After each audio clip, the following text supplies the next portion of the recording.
জনাব M A খান বেলাল এবং জনাব আব্দুল মাহবুব দুলাল ফ্যানেলের আমি যুগ্ম সাধারণ সম্পাদক প্রার্থী। আমার ব্যালট নম্বর 4।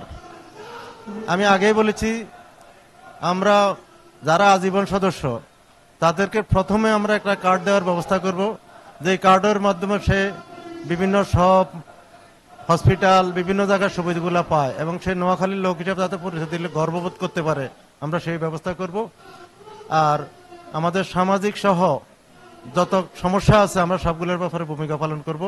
পাশাপাশি আমি ব্যক্তিগতভাবে এবং আমার প্যানেল একটা জিনিস বিশ্বাস করে, সেটা হলো আমরা কিশোর গ্যাং বিরোধী, মাদক বিরোধী, চাঁদাবাজ বিরোধী, সন্ত্রাস বিরোধী। এই ব্যাপারে আমরা আইন শৃঙ্খলা বাহিনীর সহযোগিতায় আমরা নোয়াখালীর মানুষকে আমরা শান্তিতে থাকার সহযোগিতা করব।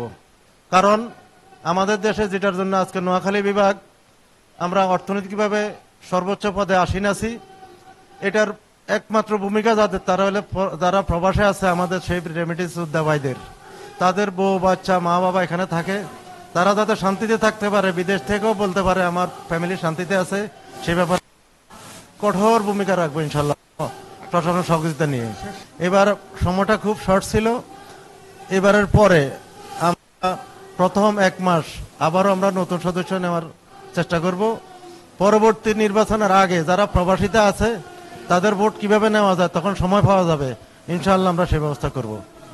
প্রিয় ভাইয়েরা, আমরা বারবার আপনারা দেখতে পেয়েছেন বিভিন্ন মিডিয়া, বিভিন্ন পত্রিকা, বিভিন্ন মানুষের মুখে আমি নোয়াখালীবাসী এবং আজীবন সদস্যের কাছে আমার একটা প্রার্থনা, আপনারা আমার ব্যালট নাম্বার হলো 4, আমার পদ হলো যুগ্ম সাধারণ সম্পাদক।